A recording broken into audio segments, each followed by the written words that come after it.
The following is a special presentation of Tony Kurre Radio. Welcome back to another fantastic show. It's a brand new show called Home Field Advantage. It's a show that I've been looking forward to doing for over 2 years, and I get to do it with a friend of mine that I've known for nearly 30, Teresa Autrey. She's with Expert Realty, teresa.expertrealty@gmail.com, 294-4210. It's amazing because you can go back, and of course, this show's available on every major industry out there. If you just search Tony Kurre Radio Podcast, you can find it on there. It's a really cool little graphic, and you can listen. And we need your emails, info@tonykurreradio.net, info@tonykurreradio.net, because we want to ask Teresa questions. And I just currently re-rented this house because I have to. I got to get my credit up a little bit.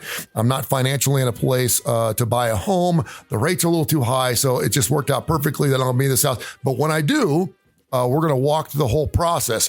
Here's the cool thing, Teresa.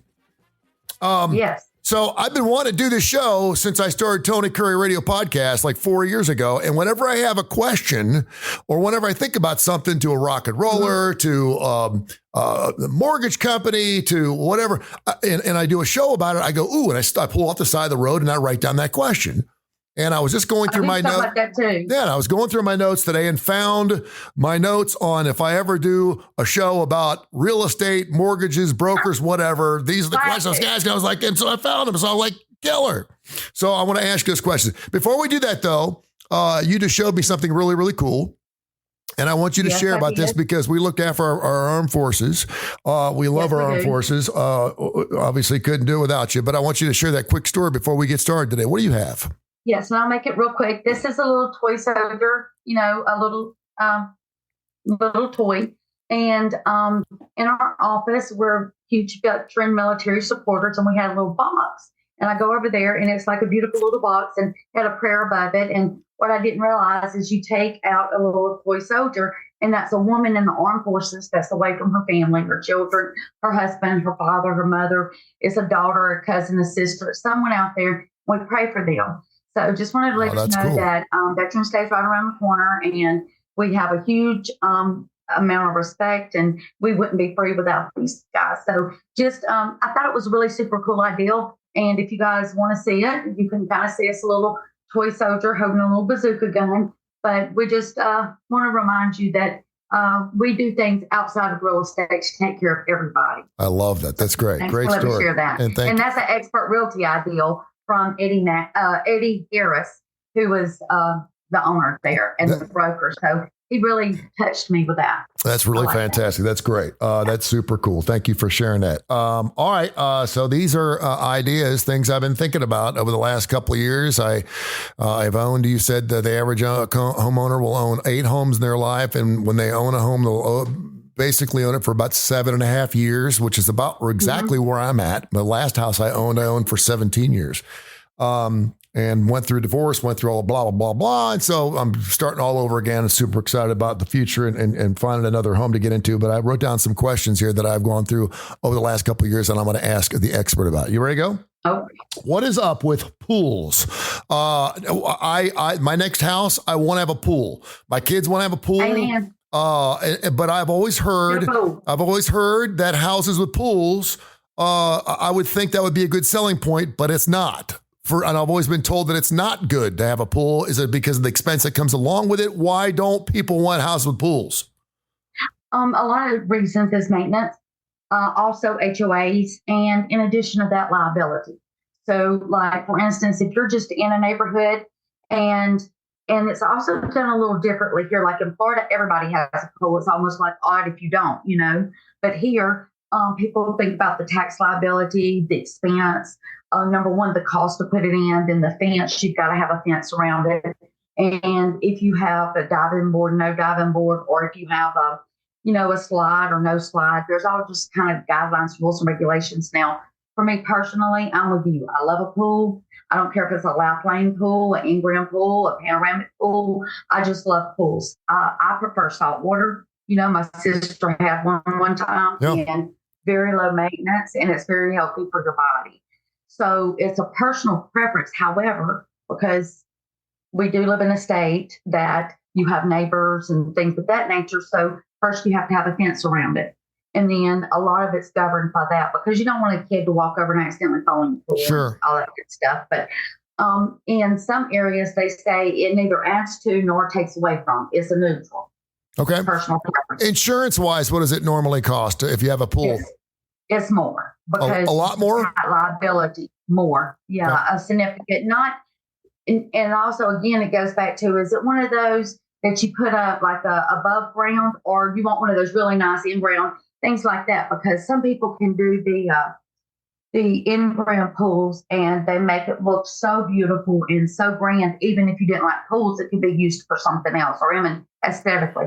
Some people hate them to the point to where they fill them up. If you're in a neighborhood and you buy a house with a perfectly good there's a house right down the street and it's the backyard is so flat, there's not a tree within 100 yards of the thing, and it's an older couple, it's a ranch house. It's just a perfect house for a pool because the backyard is super flat, it's nice and big, and there are other pools in the neighborhood. Is it safe to assume that if I bought that house, and obviously this is something I'd want to find out before I'd actually buy the house, but is it safe to assume that since there are other pools in the neighborhood, I'll have no problem with the HOF to put up a swimming pool in my house if I buy it?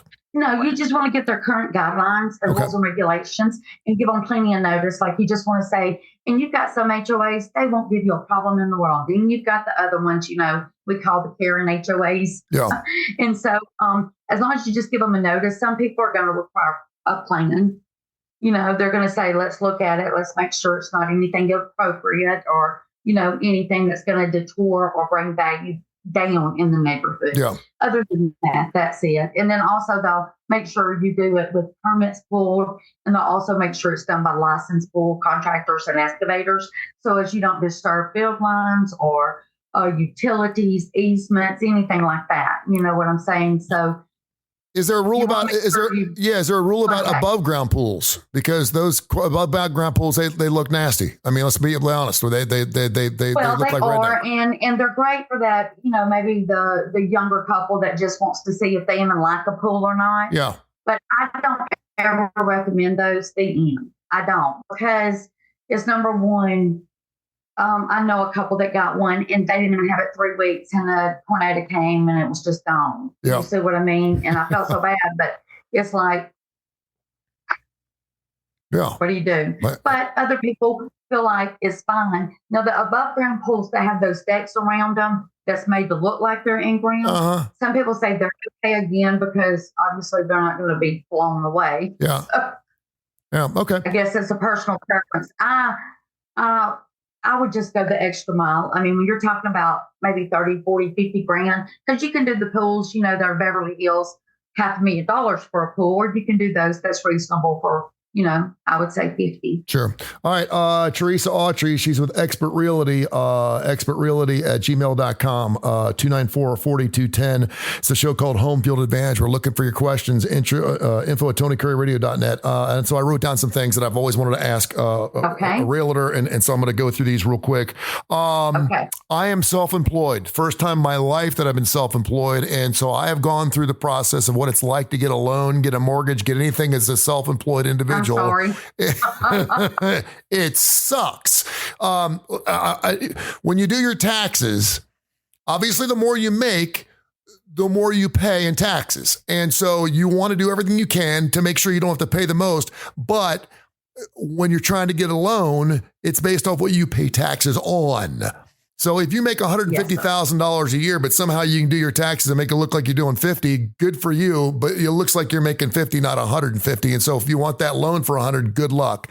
Can you talk about just some of the difficulties for other people out there? Because I never realized how difficult it is to get a mortgage or a loan being self-employed.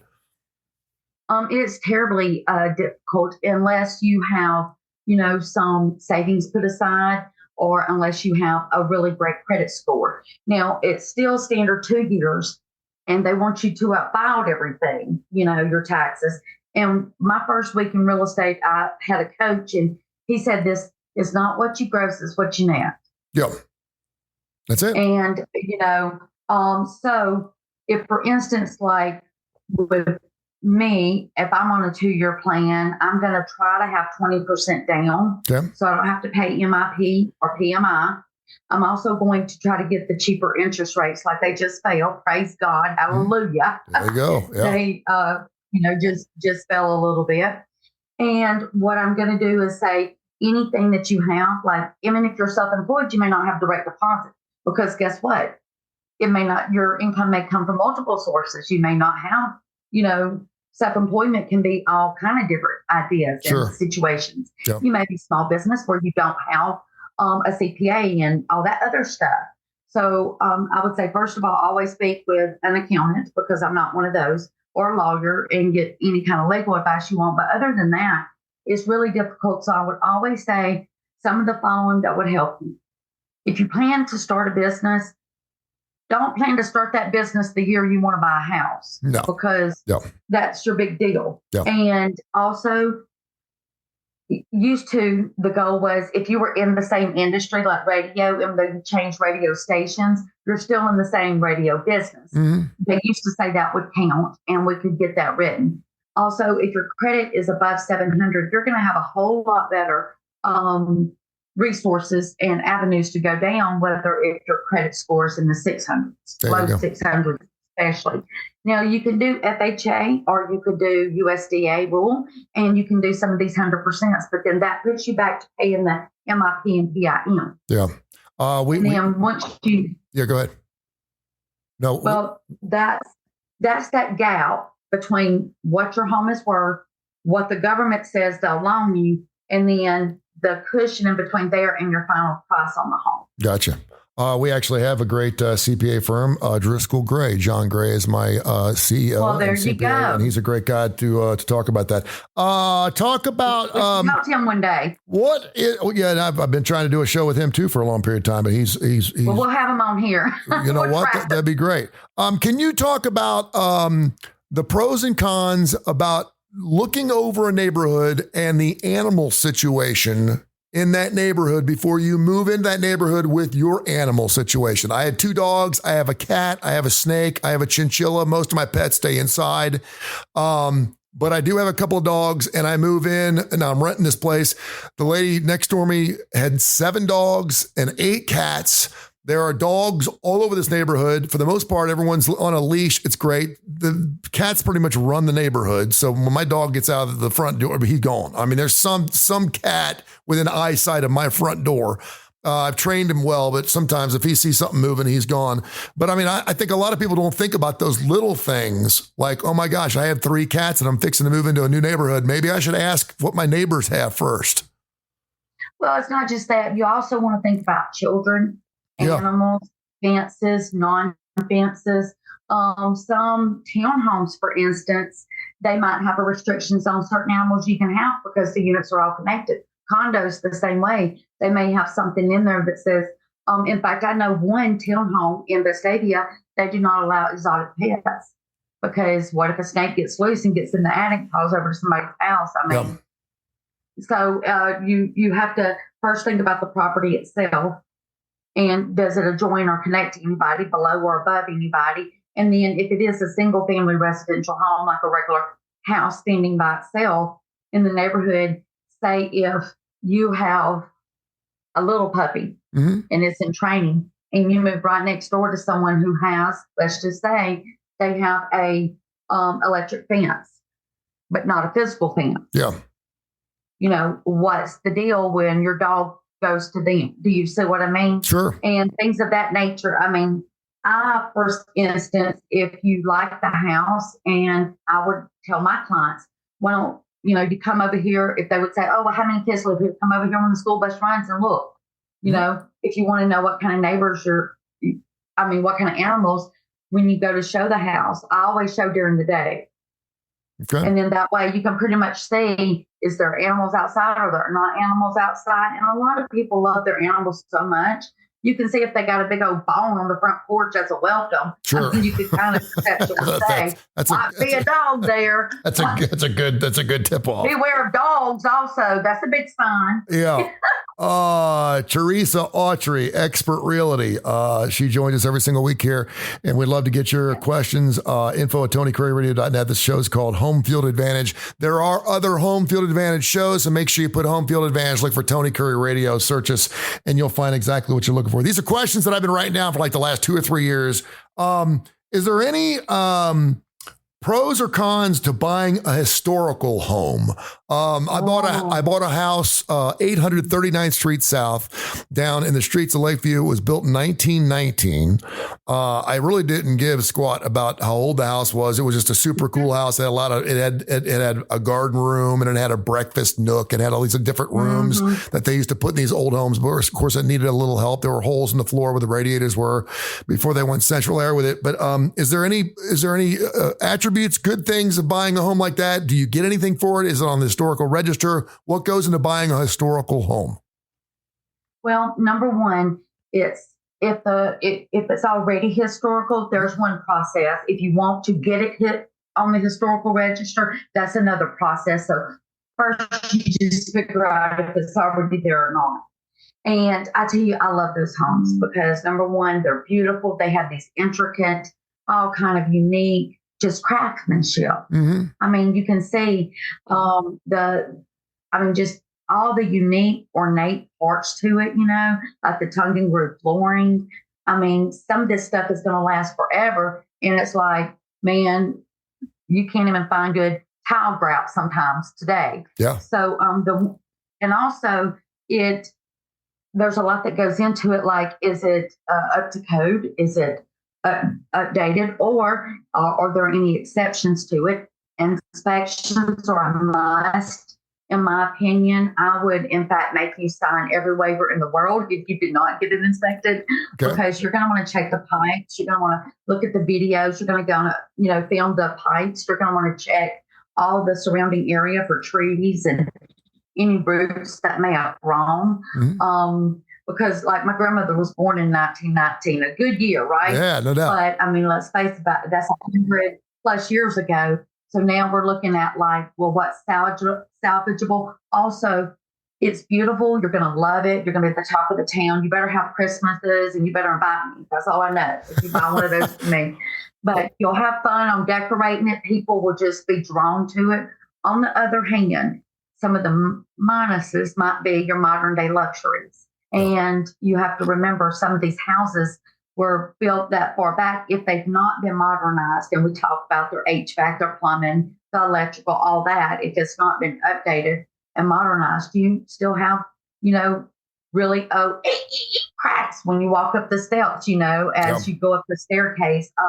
You have just such beautiful craftsmanship. However, it would be hard to match it. It would be hard to find it again. If something did break, you're almost looking at redoing a whole section because you don't know, is it minor?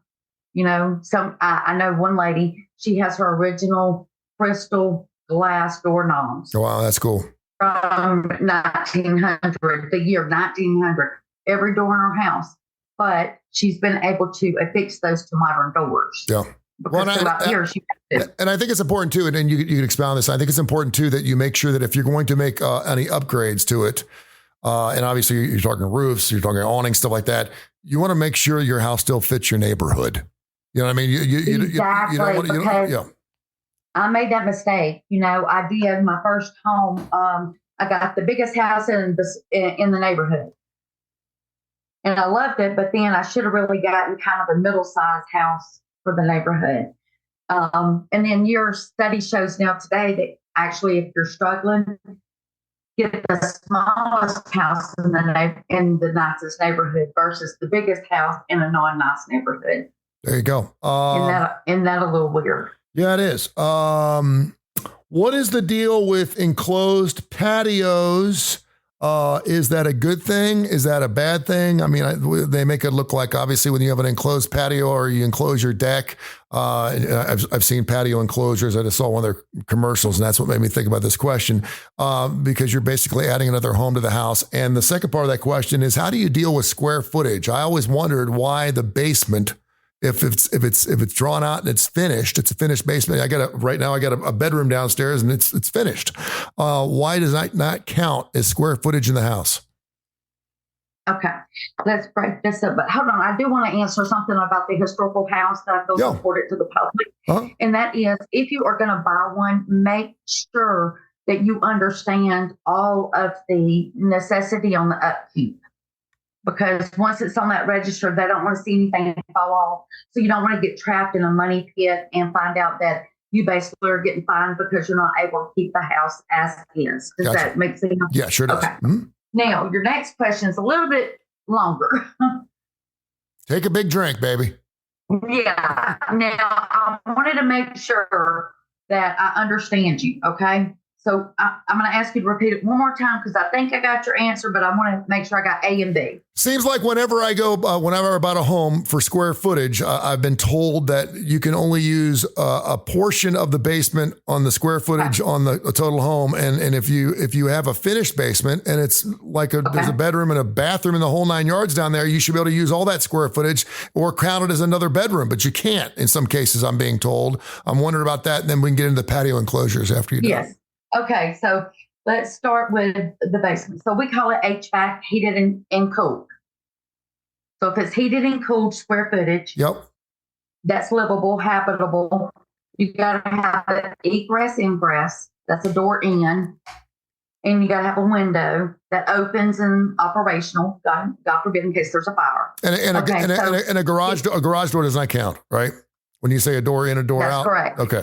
So, like, say for instance, if you got a one level with a full basement, but part of the basement's not finished, like maybe you use it as a work studio, but a workstation. So the part that is heated and cooled down there, i.e., a bathroom or say a bedroom, but you don't call it a bedroom because it's more like you got one door to go in there and it's got no window. Okay. Well, that's like a den. That's like an area you could have fun, a sports area, put your pool table there, kids play area. That's fine. But you couldn't have a bedroom in there because you've got no egress as far as a window to get out of if a fire broke out. You only have one way to get out, and that's one door. Now, when you're talking about heated and cooled square footage, say your house is a perfect square. That means you're one level with a full basement. And say it's 1,500 feet upstairs, it's 1,500 feet down here for a total of 3,000 square feet. So you've got a 2-car garage in the basement, and that is 400 square feet. So basically, you got 2,600 square feet. Okay. Now, 1,500 of that 2,600 is on the main level. Yep. That's all heated and cooled, right? Yep. So now you're left with, let's see, I had that number. So if you're at 3,000 and you subtract the 400, you're 1,100. That brings you down to 2,600, and then minus the 1,500, you're about 1,100. Yeah. Okay. Now with that, say if you make let's say a 20 by 20 room, and in this room you might have a pool table, you might have a foosball table, you might have a TV, you may even have a little bar set up. It could be that just fine and dandy.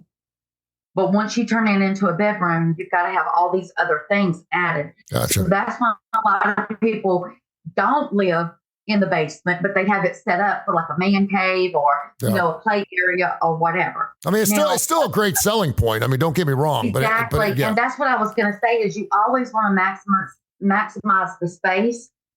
But the other thing is, in my opinion, if you're going to finish out an area in the basement, go ahead and do it proper. Yeah. It's not really that much more to throw you an actual window and the door in there. And then you can say, hey, I now have, instead of just the 1,500, you got this other 600 feet. So now you got 2,100 HVAC space. Heated and cool. Yeah. You see what I mean? I never knew, and I've always wondered about that. What about enclosed patios? Is that a good thing? Is that a good thing or a bad thing? Well, let's chat. So say you live in Vestavia over there off of over there on the ridge. Okay. And you're at Vestavia Hills and you're overlooking the beautiful sea and you see the mountain. Mm-hmm. Do you want an enclosed deck or not enclosed? Some people want to be able to walk out. So on a regular garden home, and you have just a flat little slab lot, and you've got a patio, it's personal preference. Yeah. Roof and the bottom are what's expensive. The sides are minimal. Yeah. So if you already got the patio poured, and you already have the roof, why not enclose it? Sure. Then that way you're not eating up with the bugs in July. Yeah. However, some people like it open because, it does naturally bring a lot of nice air and elements. And then the other thing is when you talk about closed or enclosed, what if you had one that's halfway?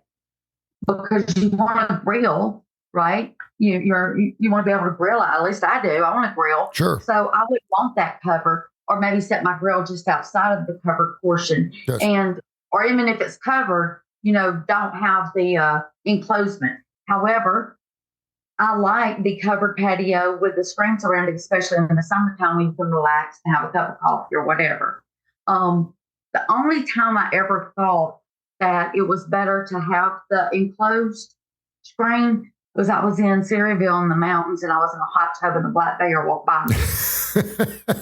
Maybe Black Bear wanted to get in a hot tub with you. Well, I looked, and it said, I saw signs saying don't feed the bears, but I didn't really think they applied to me, Yeah. with the exception, right? And I thought, it would be nice to have a screen to protect me. And I thought, would it really even protect me? But No. The other thing is, I like the screens when children are outside and running around, because you can hear them going in and out. So it's a personal preference. There you go. All right, final question here. These are Tony's questions for Teresa. I've just been writing these things down, and I've got like 100 more. So we got plenty. That's right. We got plenty other shows if we need shows. And again, if you've got a show idea, it's a very exciting time right now because email us info@tonykurreradio.net. It's very exciting because the race just came down. It looks like they will come down again. It's the election year. We are hoping and praying, baby. This seems like people are trying to build homes. Maybe we can get out of this high rent garbage and get people back in homes. At least if you listen to our two people running for president, it makes it sound like they're going to build like 3 million homes by Tuesday. And I'm like, okay, well, I'll believe it when I see it. What's the best way to clean up your credit report? And I'm speaking naturally for me. I'm just being honest with you. I've had a shit ton happen in my life. I went through a divorce. I'm trying to clean things up. I've had to rob Peter to pay Paul. I just keep food. But I'm at a point now where, listen, if I want to get into a home, and I heard it great because I've talked to several bankers. And bankers will always tell you they treat the person, not the number. And they're like, because a lot of times someone will come in with a 520 and they're like, oh man, this dirtbag. And they never know the idea of the story. They don't know what your situation is. They treat the person, not the number. So keep that in mind. Just because you have lousy credit, a lot of people have lousy credit. But it does make it funny because people that have lousy credit usually need money, and people that have great credit don't need it, but they can get money. So they don't need it. What's the quickest way to get to work on that? There's a lot of these different industries that clean up credit reports. What's the best way to go around that? Well, in my experience, number one, you need to have in your resource package some lenders that specialize in that. And I'm all about all inclusive. If you're going to take my good, you're going to help my not so good. And I don't mean to say that that's bad, because people get in all kind of different situations. You don't know their family background. We're not here to judge. Yep. We're here to figure out a solution to the problem. Mm-hmm. We don't stay in the problem. We're immediately like, okay, let's divide and conquer. So I would get you in touch with the mortgage lender, depending on your needs, that has the best background with that.